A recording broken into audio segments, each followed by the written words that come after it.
I'd like to thank you all for joining us, and I'd particularly like to thank our panellists. I'm going to hand over in a moment to Tony, who's going to moderate the panel for us. But just before we do that, I'd just like to reflect for a moment on where we are in relation to housing and women at the moment, because even in the last 2 years, the situation has actually changed in a way that we've been predicting for a while, but which I think is going to have massive ramifications for the way that housing is going to be funded in Australia. And I'm talking specifically about the evidence of climate change that we've seen from the time of the 29 bushfires through into the current situation with the floods in the north of New South Wales and the south of Queensland. The subject that we're talking about today is, of course, one that's been with us for many years and which we've all discussed endlessly, but which still inexplicably fails to register in our national political discourse. While everyone's prepared to bemoan the housing crisis, successive federal governments have remained loath to commit significant action on the issue.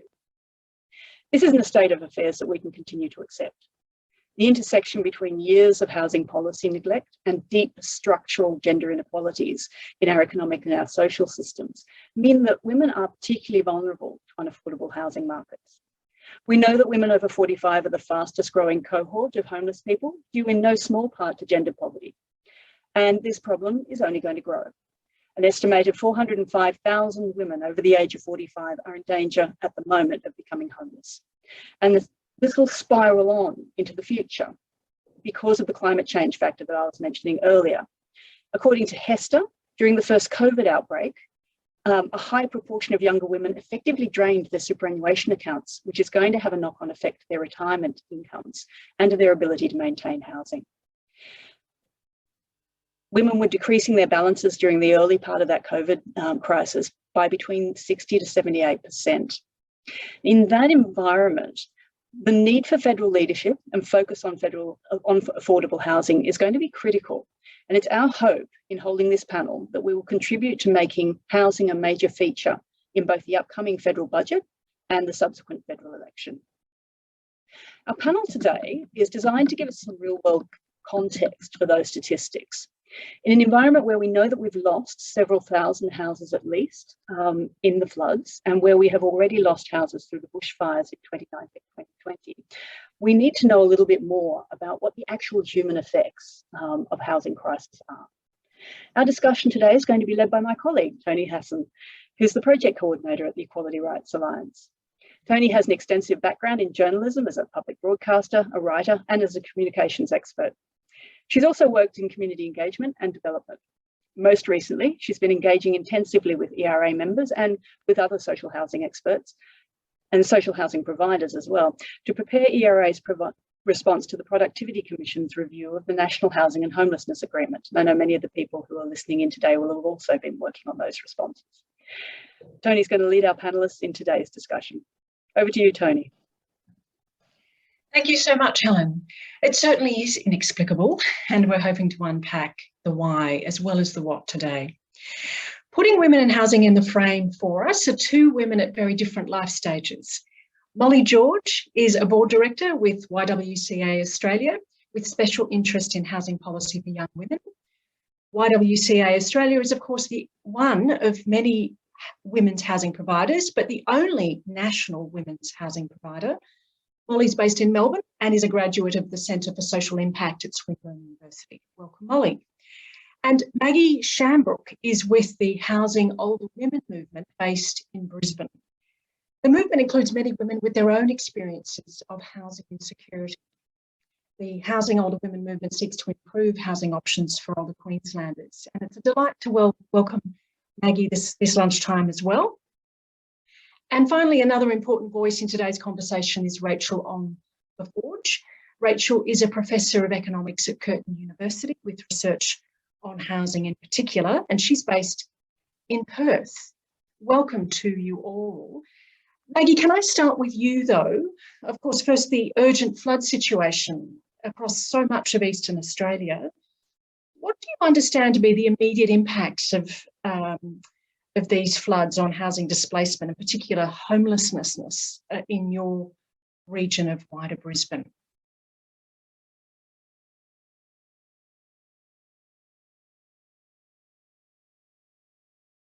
Are you there, Maggie? Great question, Tony. Sorry about that. I realised I was muted. I'm not really well equipped to answer that question in detail. I'm not currently involved in any particular service response or whatever. I'm only exposed to it in terms of the news and in terms of some of the social media comments. Clearly, though, as you indicated, if you're in a vulnerable situation, and women living in, you know, garages and even garden sheds, to be frank, I know a situation such as that. And, you know, in flooding, of course, their outhouses and those sorts of amenities are very, or properties are very vulnerable to flooding. So I would imagine that it's having a high impact, but I don't have any data and I can't give you a lot of detail. I'm sorry. Sure, no, we can unpack this later in relation to local councils, their role and flooding prone areas. But we know that it's going to impact low-income Australians more than those who can buffer themselves with wealth. So tell us a little bit about what your picture is of housing precariousness in your part of the world, especially for older women. Yes. In the broader landscape, we've got things like the NRAS, National Rental Affordability Scheme, ending. So we have in Brisbane, particularly in some areas like Scarborough and other areas, huge numbers of often older women living in those situations, and that contract or the recontracting of providers within that system, which is a national scheme, are not being recontracted. The scheme isn't continuing, so they're not going to be recontracted. So we know of quite a number of women who are in very vulnerable situations in that the rents will increase rapidly and have already begun to increase, and there's nowhere for them to go. So we don't know what's going to happen with those people, and we've been talking with government and others about it. There doesn't seem to be a clear plan at all, and the level of anxiety being experienced by older women living in those situations is very high. We have women from COVID too living in motel rooms still, you know, with a hot plate and a jug in their hotel room. Still women living in just very precarious and unsatisfactory, completely unsatisfactory situations, having huge impact on their health and well-being. The profile of these women, Maggie, it's a surprise to many, isn't it? I mean, you have shared with me the experience of your friend who moved 18 times in 3 years. Correct. Just to stay safe. Yes. Of course, you've had your own experience of precarious living. I did. Yes, exactly. I lost my job and my the rental property I'd been in for 25 years all happened in the same week. And I have 2 large dogs at the time, and I'd applied for 30 properties and couldn't get a house. So being unemployed and having 2 dogs and being my age, obviously I wasn't a great candidate in a very competitive private rental market with vacancy rates very, very low. So that means I'm not, you know, high on the preferred renter list. And so I was really fortunate that I had a colleague who had, his organisation had a property with an area underneath the house.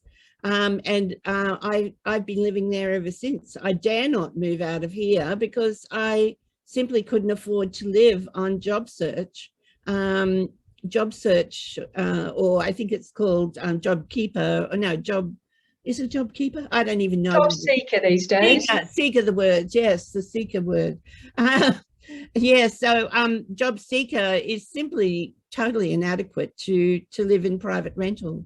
Well, so, you highlight that you, as a postgraduate employee with many life experiences behind you, and your friend who was in that situation over 3 years, these are people who you wouldn't expect to be in these situations, who have these shocks perhaps later in life, but have lived on modest incomes or have been carers with supporters or partners, you know, helping enjoy, I guess, a middle-age income a lot of their adult lives, finding themselves really in the most unexpected places. Exactly. Yes, that's well put. I mean, really, we're dealing with a legacy of over, the last decades where women were the primary carers, and actually we still remain the primary carers, both in terms of our families, but also our communities, and also in the area of human services. I mean, I worked in human services with postgraduate qualifications, as have, many of us who find ourselves in this situation. Some have got PhDs. We've lived good lives as citizens. We've worked. The kind of flow and effect of policies that have happened over the last 30 or 40, 50 years have now really washed us all up on the same shore, I'm afraid.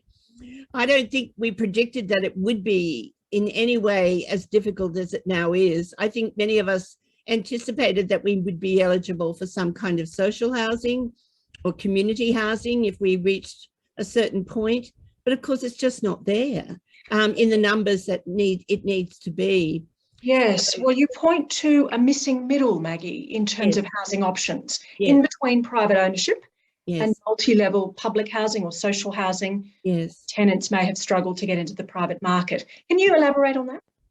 Yes, it's a term known both in terms of women ourselves being a middle group of women that we're quite invisible, really, to be honest, because we have, while we acknowledge our sisters who are even more vulnerable than us in sleeping under bridges or being in, really desperate situations, there are many of us who are just invisible. We remain invisible, and the 18 times move was really a journey of keeping ourselves invisible. And so that invisibility is what they term the missing middle. We become not visible.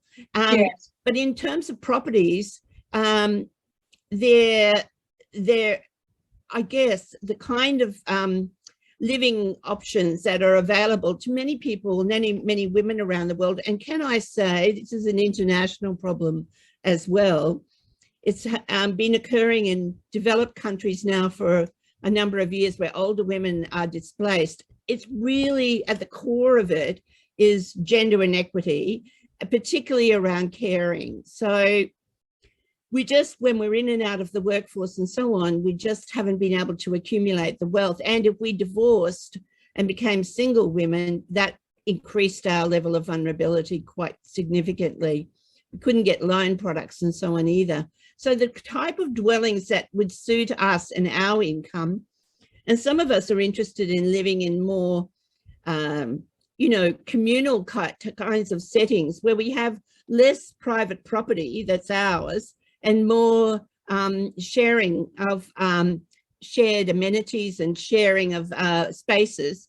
Not that we want to live in the same house, but we want a combination of private and community engagement. So I hear you. Yes. So a dearth of options, but Yes. so the systemic and compounding factors Yes. that have led to the surprising numbers of single older women in your situation or in your friend's situation. Yes. And let's raise, of course, the intersectionality that often people identifying as Aboriginal or Torres Strait Islander, people living with a disability, it's even worse. Yes, you add more and more layers on of vulnerability. Indeed. Thank you. We might move to Molly George at this point, if I can bring you in here, Molly. With Ywca Australia, of course, the Y Australia provides housing support and emergency housing to women and their families all over Australia, but has a focus on young women.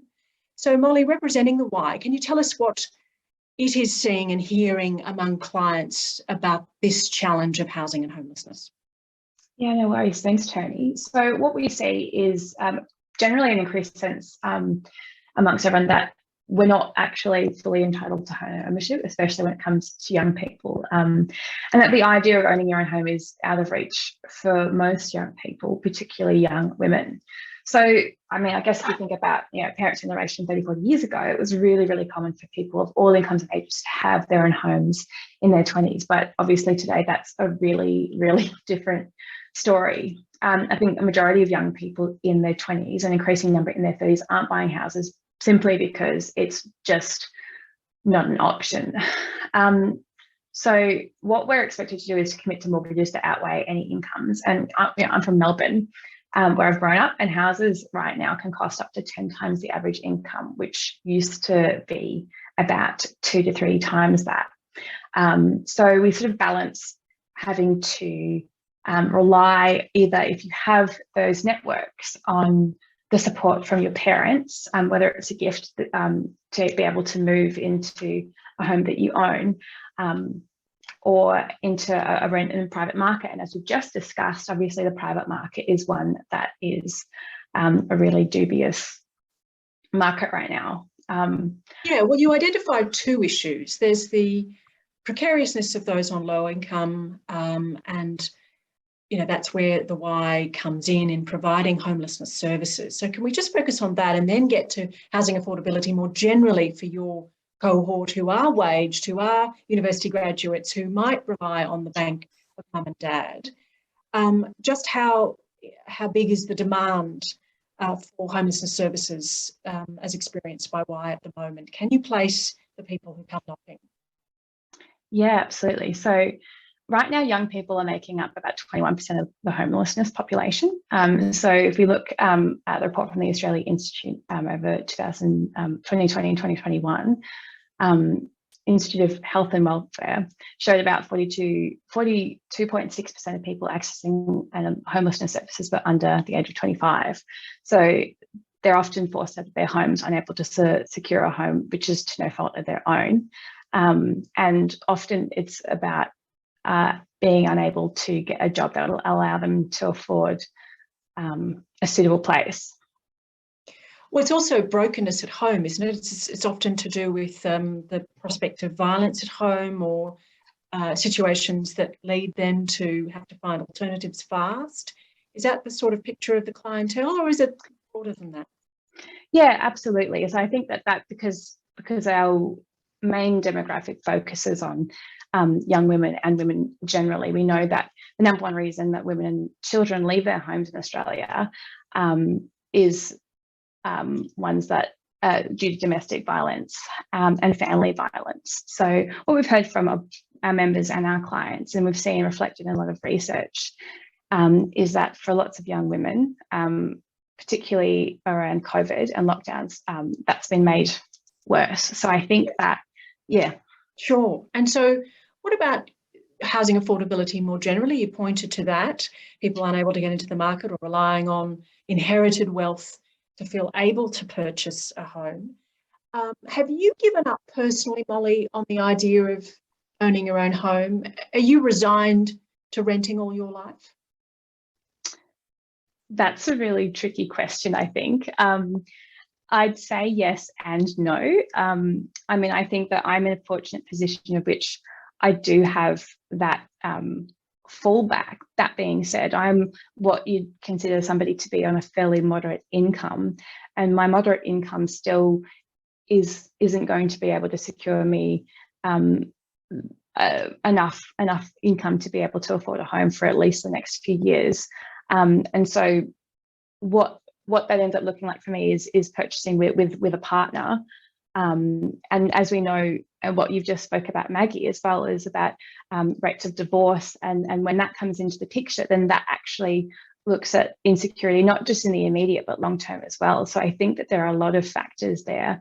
And just how angry are your peers about it? I'm just trying to understand, is it a general resignation, or is there genuine frustration moving into anger about it as we think about the 2022 election? Yeah, good question. I think it's both, and I think that you can kind of sway either to anger and then to resignation, mostly as a coping mechanism, to tell you the truth. So I think, generally speaking, for those who home ownership and suitable accommodation is really out of reach, it's full sense of anger and injustice, and makes total sense. And I think for people who perhaps like myself have a bit more of a backup plan or have a bit more of that security, there is resignation, but generally, whatever their emotion looks like, the future looks bleak for young people, not only on lower incomes, but for those like myself on moderate incomes as well. So, okay. Yeah. Thank you for that very grey picture of the future, at least in the short term. Well, I want to bring in at this point Professor Rachel ViforJ, based in Perth at Curtin University. Hello to you. Hi, Tony. Listening to our speakers there, Molly and Maggie, what dovetails with your research, and I think most recently about the work you've just done on precarious housing and well-being? Yeah, so Tony, I think a lot of what Maggie and Molly have talked about actually do resonate with what my own research has shown. Well, let me just go through some key themes that I think really overlap. The first is, I think, I'd like to say that there is a gender housing wealth gap. We talk a lot about the gender pay gap, which is, of course, crucially important. But I think one of the key outcomes of this gender pay gap is that it has been a key factor in driving a widening gender housing wealth gap.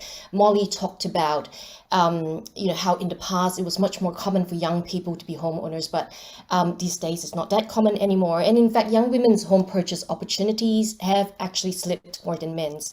And a lot of that has to do with the gender pay gap, which of course has, again, a lot to do with the primary care roles that women often take up, which Maggie has mentioned. And this applies not just to low-income women or even moderate income women, but often you'll find highly educated women in well-paying jobs whose pay would actually slip behind their male counterparts because of the career breaks that they've had to take. So we are seeing a larger share of properties being owned exclusively by men than by women. And then, of course, there's this issue of divorce, marital separation, which, again, Maggie's talked about divorced women, and actually Molly's actually raised that, and the risks that brings. The fact is that while younger women would take much longer to save up for a home deposit, when a divorce happens, it's the mother who tends to keep the family home. Now, one might say, oh, well, that would favor the woman then because she's got the custody of the child. She tends to, and therefore she's more likely to retain the family home. But I think it really needs to be highlighted that there's actually a lot of risks attached to the situation that a lot of divorced women with children find themselves in, especially if they've had to rely quite a lot on their husband's income to meet mortgage repayments. Because what my research is finding is that a lot of these women find themselves in precarious housing positions because they find that they have insufficient income to carry on sustaining that mortgage repayment. They also find that they have very little of anything else. So they've got very little very little in shares and equity investments. So much of what they have is just tied up in that family home. Okay, so if there's a financial emergency or if they're unable to sustain that risk, they lose that thing that is so important to them. And you will find that lots of older women are actually forced to sell the family home. And in fact, what my research on precarious housing has shown is that women's mental health are much more affected by mortgage repayment stress than men's. And I think a lot of that has to do with, the other risks that they're exposed to in terms of employment, low incomes, etc. Yes. Yes. Well, the research you point to on precarious housing and wellbeing, I think showed up a few interesting things and resonates with what we've heard. Young people are more likely to fall into precarious housing than older people. Physical violence precipitates entry into precarious housing and lengthens the time they'll spend there. But the surprise was the receipt of housing assistance seems to have statistically no significant impact on well-being of those who live precariously in housing. And so that takes us to the role of what governments can do in rent assistance. I want to touch on that. To what extent are we really even understanding the problem? You're in the research world, and you point to the compounding issues women experience. They may even have the home, the asset, but because they're income poor, end up selling the asset. But to what extent do we really even understand what's happening women across the age spectrums?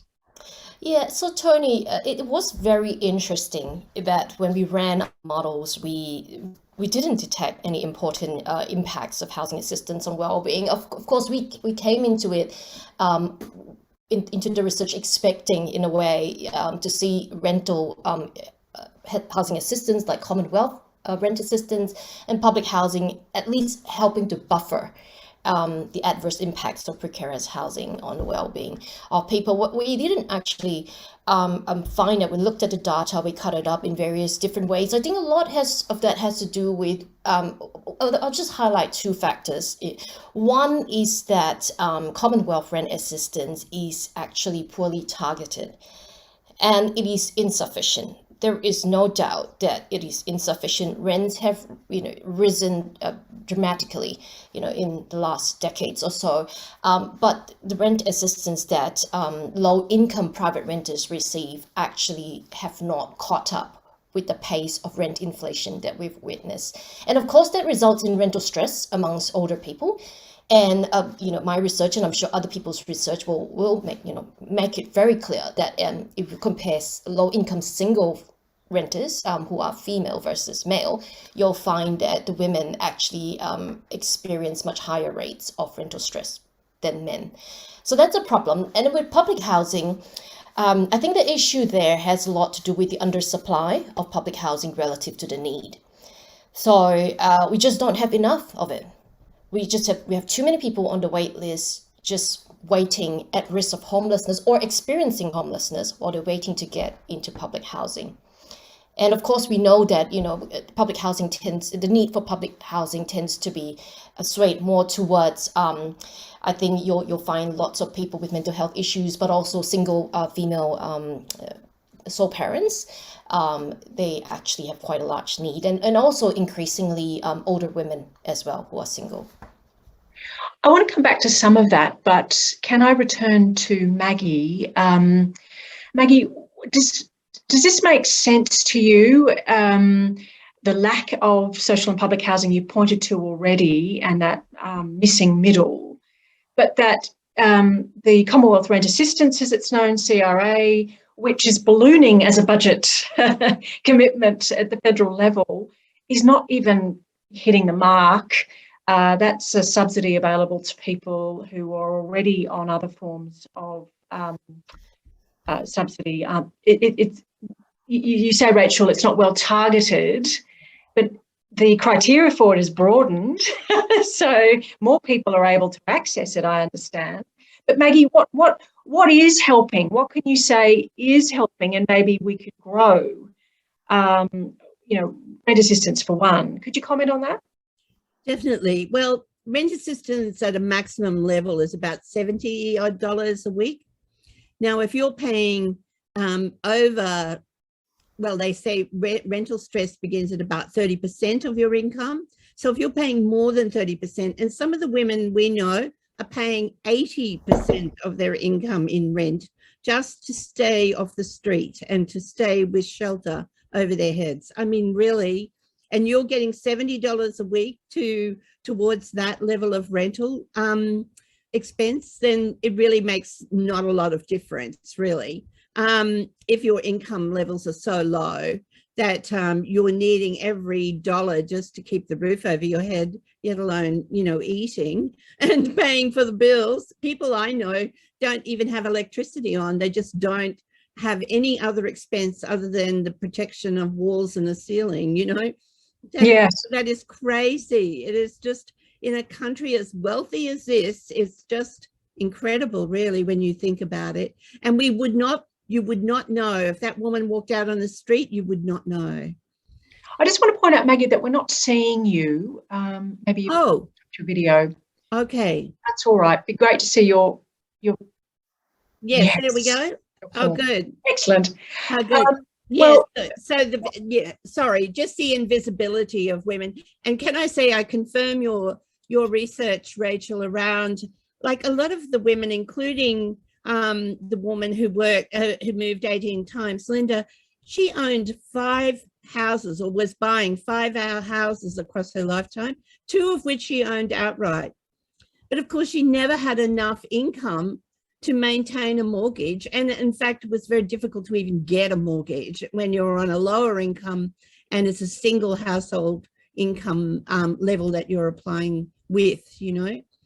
But well, that takes us back to Rachel in terms of your research some years back in relation to the ping pong that's going on, that people are buying into the market but then having to opt out and then struggle to get back in. This is an emerging trend, isn't it, Rachel? Yes, that's right, Tony. And I think what we're finding, of course, a lot of the research that has been done, and rightfully so, in the past decades, have been around the difficulty that people face in getting into home ownership. But what we are finding in the last 10 to 20 years is growing numbers of people falling out. And of course, if people can, they do want to try to get back in again. But every time that cycle happens, it just gets harder and harder and harder. And I guess from the perspective of women, because like I said, they tend to have very little of anything else.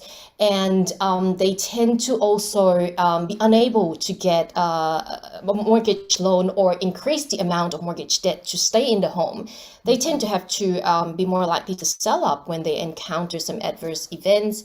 And then what happens is they release very little equity because whatever is released, they have to use it towards immediate needs. And so they can find it much more difficult to get back in. But even amongst those who get back in, every time you go back in, you have to take on a higher loan to value ratio just to get that foothold back into the homeownership sector, which can make homeownership quite risky, especially for low-income women. Yeah. Can you help us understand why things are so out of kilter? Because, the pandemic has slowed migration. We know it put a brake on that. So population rates have been fairly stagnant. That surely would have a positive impact on housing in terms of the numbers of dwellings available to perhaps the young wishing to enter the market. And the numbers of houses aren't dramatically up or down, is my reading of the figures, Rachel. So what is going on? I have a sense of it, but I'd like you to explain, to square up the realities for people versus what's happening in the market. What's at the heart of this? Look, I think there are a number of reasons. I'll mention two. One has to do not just with the amount of housing that we supply, but where we are supplying and to whom we are supplying the housing to.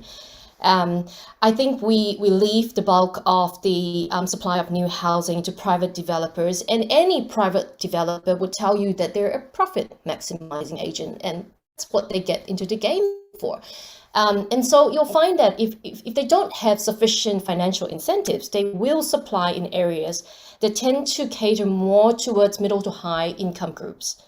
Okay, job-rich areas, areas where house prices are more likely to be healthy and make huge gains. So what you'll find is that we have more restricted supply in areas that not just low-income people, but even our essential workers might actually find themselves having to look to in order to buy or to rent. That's one issue. And the other, I think, is just this big picture issue that over time, we have, as a population, and our policymakers as well, have come to promote and view the house as a financial investment. Exactly. And unfortunately, it's I call it the financialization of housing. Various others call it that as well. The problem there is that you start to erode the focus on housing as being a shelter, as being something that we all have a right to, as being something that's important for our emotional well-being and mental well-being. We start looking at it as a money-making machine, basically. Which takes us to the elephant in the room, which is about generous tax breaks that make housing an investment right rather than a human right. And so more and more houses are owned by landlords, more and more houses are owned by investors rather than those who actually genuinely and desperately want to enter the market. We'll get to the elephant in the room and solutions in a moment. I just want to quickly go back to Molly. Molly, you told of the story when we were researching this ahead of today's webinar of the experience of someone with the Y in Bendigo. And, it's regional areas as well that are experiencing ridiculous rents, not just our major cities. Can you tell us of Gretel and her experience, and then we'll look to what the solutions could be? Yeah, no worries. And I also just wanted to make I know that we're not answering questions just yet, but somebody did also ask a question in the Q&A about what's happening in regional Australia. So I think it's a good time to flip to that for sure.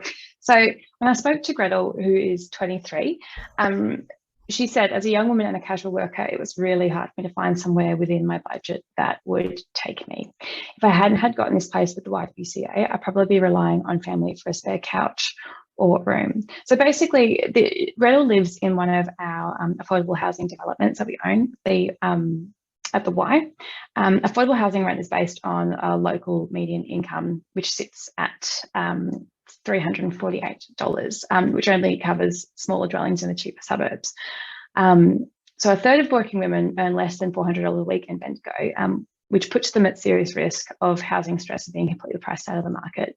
So if we look back to Gretel, effectively, she'd be at risk of homelessness and facing low income as a casual worker, lower vacancy rates in the regions, and also rising rents.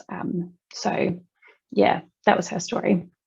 So from your perspective, reaching for a magic pudding, and if you had the ear of the Prime Minister this lunchtime, what would you ask him to do?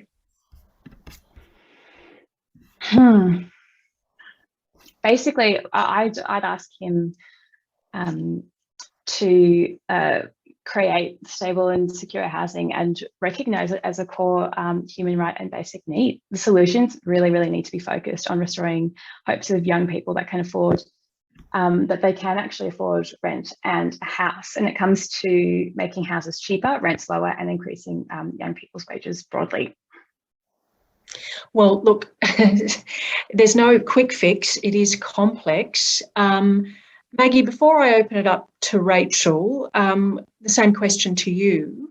Yes. Well, I think there needs to be, because it is complex, there's many players in the field of housing, that there needs to be a national housing strategy which takes into account local, state, federal government and other sectors, private and other sectors, and really considers what the country needs in terms of housing its citizens and how best to do that across a broad spectrum of housing options. So it's not just about private home ownership and lots of social housing. There's a whole lot in between that we can do that will create the right housing, appropriate housing for huge populations and cohorts of people across the nation, not just now, but for the future. And to see housing as a right and as a necessity if we're to have any good quality life. And why would we want to pay more in our health system for the stress and distress caused by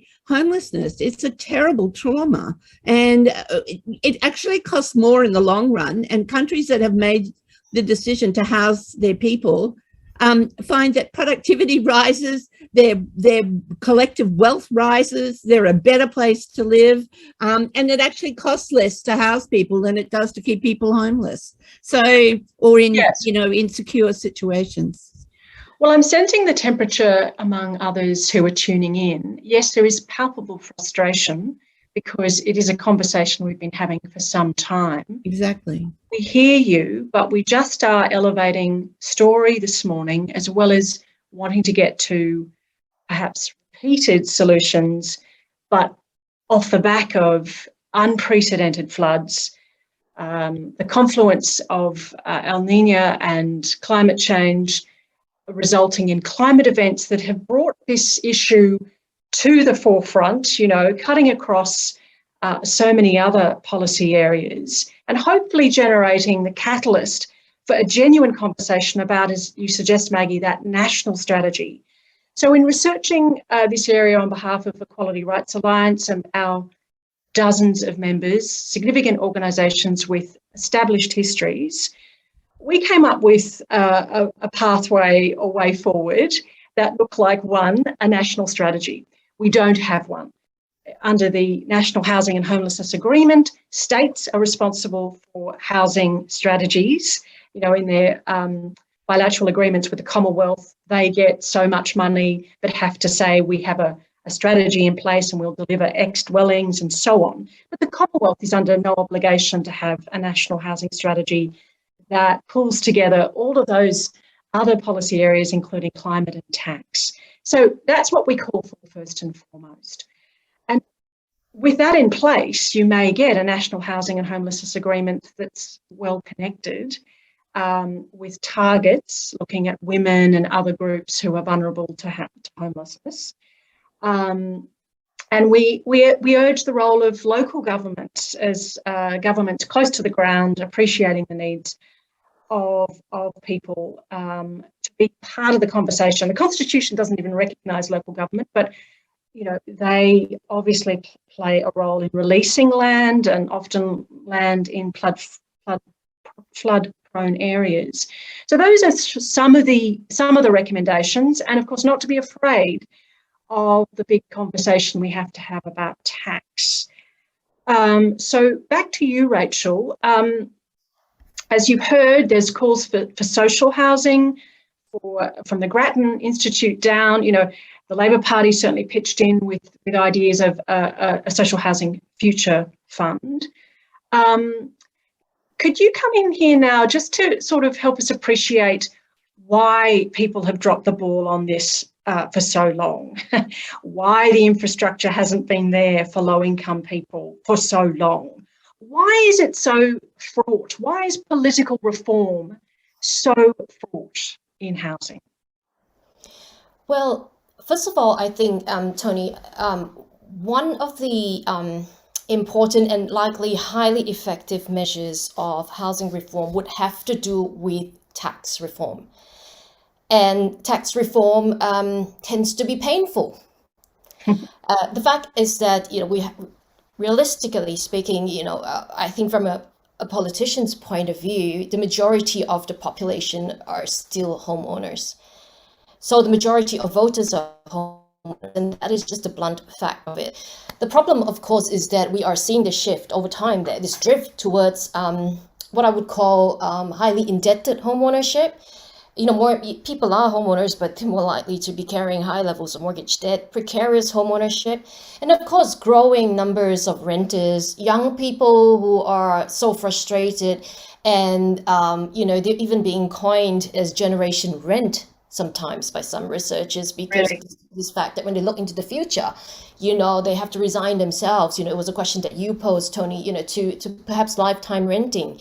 Some of the housing studies are even talking about generation rent these days, which is, you know, of course, terrible to have that label being attached to a generation. But that just shows, you know, where we have come this far, because there has been a lack of meaningful reform.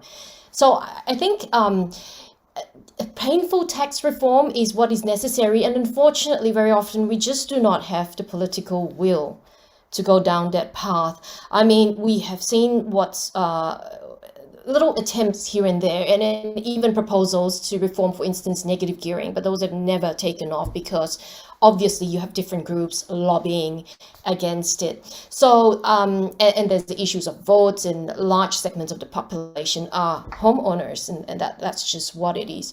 So you're pointing to, Rachel, governance issues. At one level, you've got parliamentarians who represent a particular cohort of the community. They're mortgaged or own several homes, they're investors themselves. Yes. So they've got sort of special interest in keeping the status quo.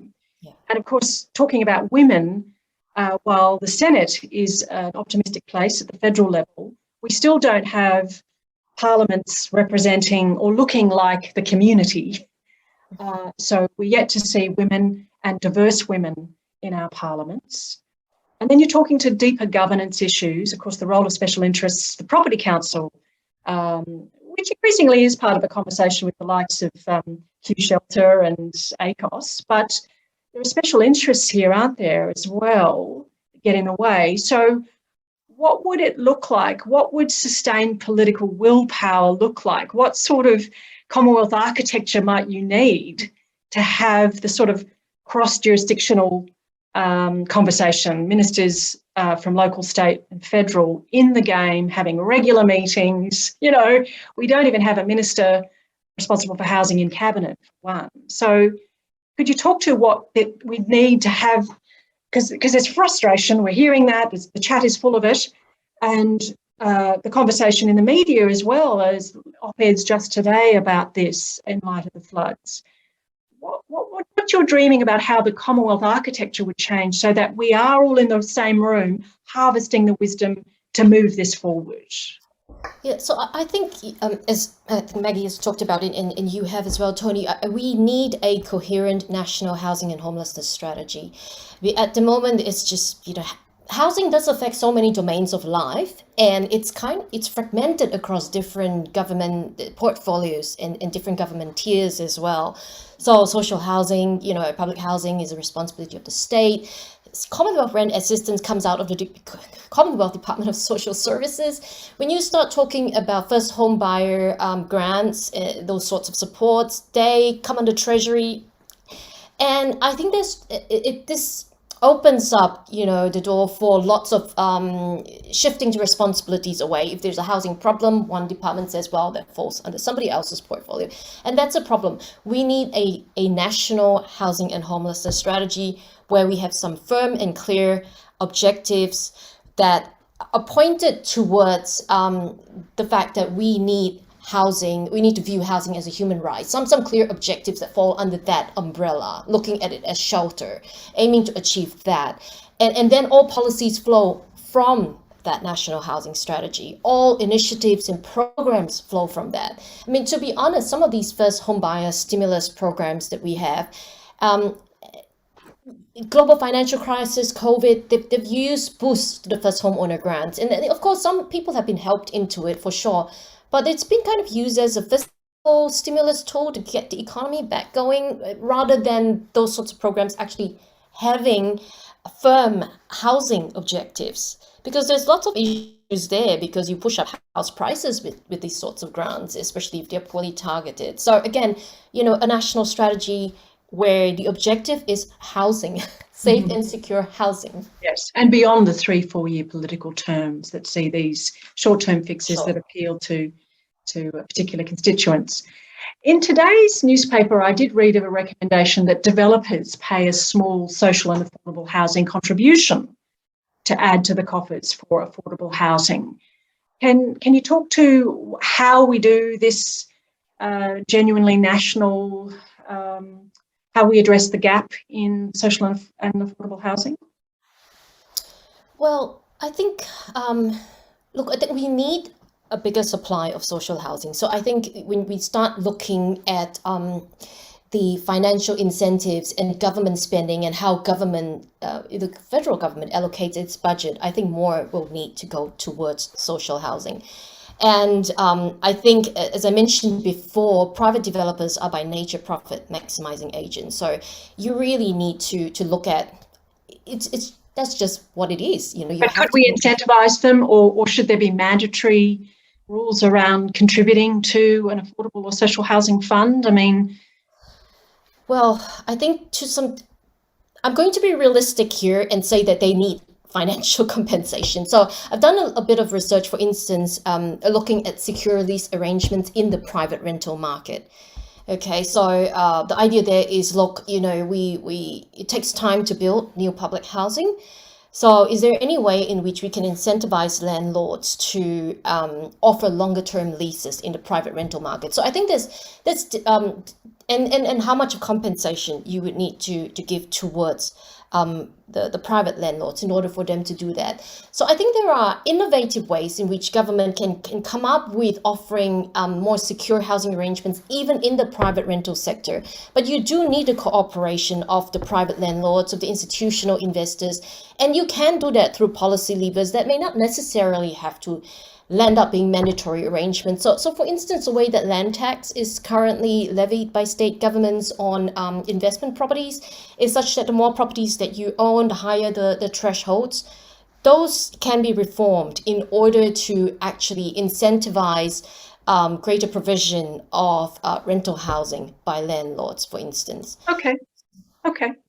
Well, finally, I might just return to Maggie, picking up some of these ideas around the solutions and tax reform, the big elephant in the room. But Maggie, this question of, I guess, the role of the states with the Commonwealth and local government. You've had a win in Queensland with the state prepared to throw more into affordable and social housing. Do you think the Commonwealth should match what Queensland has coughed up? Perhaps that's where a future national housing and homelessness agreement could become more robust, where there's two-way accountability. You know, often it's, oh, the Commonwealth's not doing enough, but then we have to admit that states have been irresponsible in leading public housing for a long time. Melbourne or Victoria has stepped up recently in that space, as has New South Wales. But maybe the Commonwealth should be asked to match increases for social and public housing.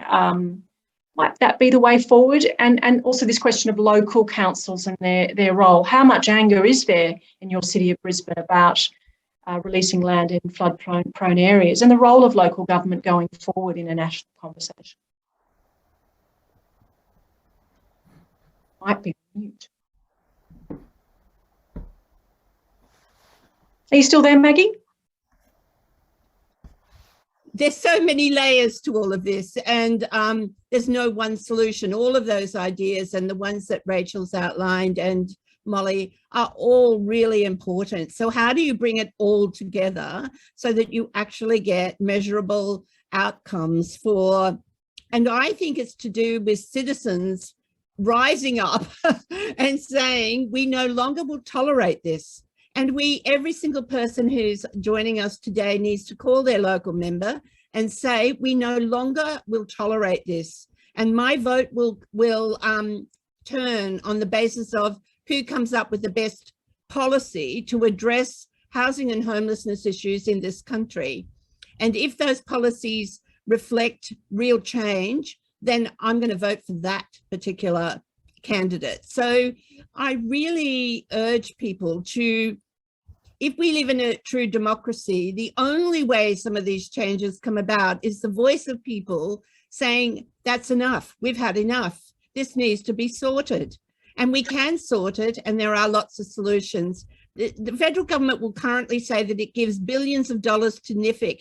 And I don't know, Rachel, whether you've got a view on how NIFIC sits in the landscape of, you know, structures that are part of this picture. But in Queensland, we haven't got really a reasonable share of those resources as far as it goes. And I'm not fully understanding about why that is. It's not that anyone's discriminating against Queensland. I think it's part of the complexity of the infrastructure that goes on. We're very appreciative in Queensland that we have a state minister, Leanne Enoch, who has been listening to us, and her department has been very responsive. And we've worked with bodies like Q Shelter and others who've been fantastic brokers in this relationship between people with lived experience. And it's that voice that we have to grow, along with the Everybody's Home campaign and other strategies that are being adopted leading up to the election. So let's use our democracy. Yes, there's no shortage of good research, and there's no shortage of wisdom in the room, but it's bringing it together, as I'm hearing, for a coherent national policy that's joined up. Yes. I wonder if there are questions that my colleague Matilda or Helen want to point to that have sort of struck them in the chat worth raising at this point before we wrap up. And I thank my guests, and we have Kate Colvin as our responder. We take a moment just to take stock there. Helen or Matilda, is there anything worth sharing at this point? We've had some really interesting discussion on both the chat and in the question and answer, and we've touched on a number of the areas on the questions. So, for example, we've had questions about what's happening in regional Australia. A note from Lois that rent assistance isn't available to women who are struggling to pay a mortgage following a divorce. And so that issue that Maggie was raising about the need for options and for the assistance to be provided to recognise the different situations of women, I think applies to that. An interesting point about NRAS and the fact that it was capped at 38,000 properties and only given an 18-year term, and you're asking why that particular scheme is being brought to an end. Then an interesting question about what local governments can do to improve affordable and/or social housing. And I think that some of the points that we've made about providing both public and community housing, and about the things that need to be done at a local level to ensure that the housing is actually relevant, I think is all has covered that quite nicely. So I think at that point, we might thank our panellists. So thank you, Helen. So yes, my thanks to Maggie Shambrook with the Housing Older Women movement. Maggie, thank you, and good luck in your efforts in Brisbane. And we thank the Ywca Australia's Molly George. Thank you, Molly, for your contribution this lunchtime, and very much to you in Perth, Professor Rachel Ong ViforJ, for your contribution and wisdom on this and the policy settings and what we hope will happen, what could happen. We have to keep reimagining, don't we, and action what we're thinking in joining the dots and helping change the landscape. And to help us wrap up this lunchtime, we have Kate Colvin, spokesperson with the Everybody's Home campaign and policy manager at the Council to Homeless Persons. This afternoon, Kate has the role of formal responder to talk us through the takeaways from today's discussion. Kate, welcome, and over to you. Thanks, Tony, and I'd just like to acknowledge that I'm joining you from Wurundjeri country. Look, I think what a wonderful session. There's a number of things coming out about that for me. I think one of the things that sort of is really important to understand is how housing is impacting women across the life course. So, of course, and then what, I'll talk about that a little bit more, but I think also what's coming through is this issue in the housing market and what's happening there. So, you know, overall, and that's where I'm going to start. So overall, sort of what we're hearing is that there's just not enough rentals that people on lower incomes can afford. And of course, because women have lower incomes, they're particularly affected by that lack of affordable rentals in the market. And similarly, because house prices have increased so much faster than wages, then of course it's also really hard for anyone who's on a lower income. And again, that's mostly women are overrepresented in that group, very hard to get into home ownership. So what are the policy solutions that are needed? And I think one of the things that I could, you know, particularly Rachel's talking about is the need for more social and affordable housing. And I think what I'd like to say is that the reason that that's such an important solution is not just because each home that's provided as either a public or a community housing property goes to someone who's on a low income. It also has a market impact. So if the real problem is that we don't have enough low-cost rentals and the private market is not delivering those low-cost rentals, and the reason that the private market is not delivering those low-cost rentals is because the price of land has gotten away so much that, you know, for a developer purchasing a piece of land to build a property on that land and rent it to someone on a low income, they're not, the numbers just don't add up to rent that to someone who can only afford to pay a low amount of rent. And so those new rentals just don't get produced that are affordable to people on low incomes. And so that's why social and affordable housing plays such a critical role. It's addressing a market failure, and it's therefore, if we provide a lot more social and affordable housing, not only does it house the people who are housed in that housing, it also reduces the pressure, that sort of pressure cooker environment that we have in the low cost end of the rental market, where every time there's a, you know, relatively lower cost property comes up, 20 or 30 households turn up to try and rent that property and push up the price of that property. So if you've got a lot more properties supplied into that cheaper end of the rental market, there's a lot more to go around. There's less upward pressure on the properties that are there. So it has those dual benefits, and that's very important. And I just want to reflect on that in particular in the conversation we were having at the beginning about Commonwealth rent assistance, because in housing policy we talk about demand side measures, which is like giving people who use housing more money to purchase housing, which is like more Commonwealth rent assistance, and then supply side measures, which is getting more low cost rental properties into the market. Now, it's critically important that we get the low cost rental properties into the market and don't just give people more money to spend on housing, because giving more people more money to spend on housing is a bit like, you think of a game of musical chairs. If there's only 4 chairs and there's 6 kids, it doesn't help to give the kids all something so that they run faster. There's still only 4 chairs. If everyone's going to have a house, you need 6 chairs for the 6 kids. Now, the Commonwealth rent assistance helps if you've got 6 kids who are competing with 6 faster kids, and you want the 6 kids that you're helping to be the ones to get the chair first. So Commonwealth rent assistance helps people on low incomes compete in the rental market vis-a-vis people who are on higher incomes.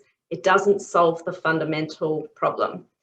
So I guess that's probably where I'll leave my comments, except to say, actually, I will just add one thing. So we also talked a little bit about the politics of housing, and I just want to send people a message that actually things are not so bleak as what I think everyone thinks. It's not popular to invest in social and affordable housing. Well, the Everybody's Home campaign has just released some polling that we did in 4 marginal seats today, which show that 75% of marginal seat voters, and this is across all incomes, think that it's hard or very hard for people on low and middle incomes to buy or rent a home. And around 61 to 72% across those electorates think the federal government haven't done enough to address housing affordability.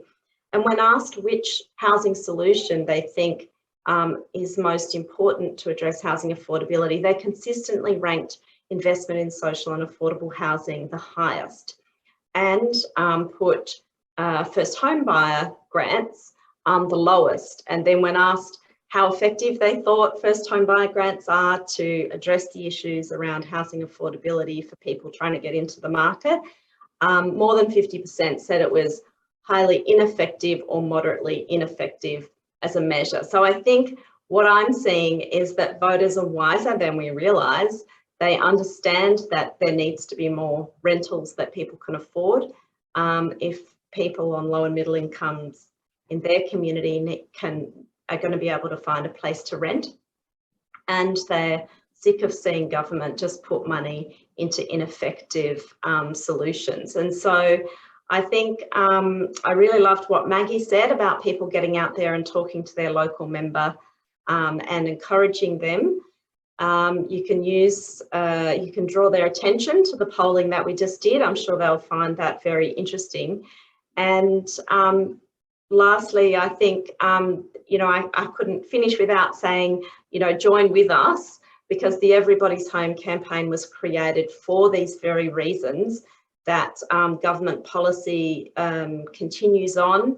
It doesn't listen to the voices of people in the community. So the main reason that we created the campaign was to have a voice for people in the community to be able to raise these issues with government, and to really put the hard word on the federal government in particular to pay attention to the needs of low-income renters, invest in social housing. So thank you. That's a good way forward.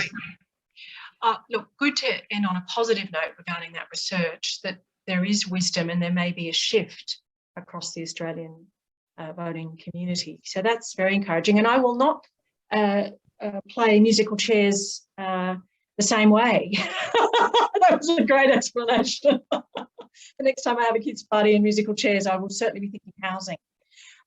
Thank you, Kate Colvin, with your terrific campaign, Everybody's Home. And back to you, Helen, on behalf of all of us. Thanks very much, Tony, and that was a fantastic discussion and a fabulous wrap up from Kate there. I agree with Tony. I think that it's very difficult when we've all been working on this area for so long, and when people have been personally experiencing the sort of stresses we've been talking about today. Maintaining the energy is so difficult, but we are at a point where there is this critical moment in time where something might change. The problem has got so big that it's actually impossible to ignore now. We are at a point where we have a federal budget coming at the end of this month. And then on top of that, we have an election coming up in May. And I think there is an increased understanding in political circles that this is a live issue that's actually going to need to be addressed rather than just handballed between governments. And so I think this is a time where if you can muster up extra energy, this is the time to do it. Call your local member.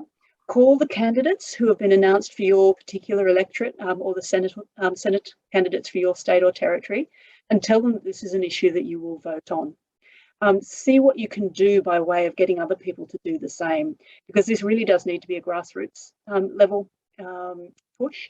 And the final step I would suggest is join the Everybody's Home campaign. Get yourself onto the newsletters for older women in New South Wales if they apply to you, to the Housing for the Aged Action Group or to the Equality Rights Alliance or Ywca Australia.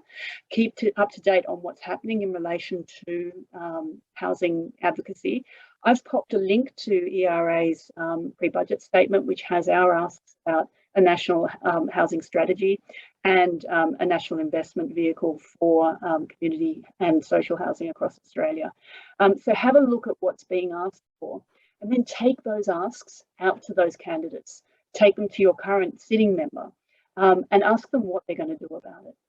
Because we are at a point where something might change. We're at a point where something desperately needs to change. And it would be fabulous if you could lend your energy to us. So thank you very much for joining us today. It's been an absolute pleasure hearing from our panellists, and I hope you all have a good budget. Fingers crossed. Cheers, everyone.